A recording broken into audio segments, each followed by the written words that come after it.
Hello everyone, welcome back to my daily blog পাপিকি lifestyle. তো আজকে স্বাধীনতা দিবস, সকাল থেকে আমি রেডি হচ্ছিলাম, কিন্তু মনটা একটুও ভালো ছিল না, কারণ চারিদিকে যা শুনছি সত্যিই কিছু ভালো লাগছে না। সত্যি কথা বলতে আমরা কি সত্যিই স্বাধীন?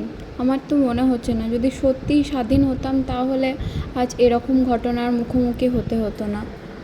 কিন্তু সমাজের সাথে তাল মিলিয়ে চলতে গেলে তো কিছুটা আমাদেরকে নিয়ম মেনে চলতেই হবে। তো আমি এখন রেডি হচ্ছিলাম এই কারণেই যে আমি যেখানে জব করি ওখানে আজকে একটা ফিস্টের আয়োজন করা হয়েছে, তো তার জন্যই যাব।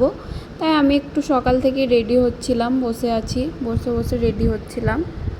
আমি যে শাড়িটা পরে আছি এই শাড়িটা তোমরা সবাই দেখেছো। এই শাড়িটা আমি সোমবারেও পরেছিলাম, শ্রাবণ মাসের শেষ সোমবার। তো ভাবলাম চলো এই শাড়িটাই পরা যাক, কম্বিনেশনটা বেশ 15 আগস্টের সঙ্গে বেশ ভালোই ছিল শাড়িটা, তাই ভাবলাম এই শাড়িটা আর ব্লাউজটা পরি। দেখো আমি ফুল রেডি হয়ে গেছিলাম।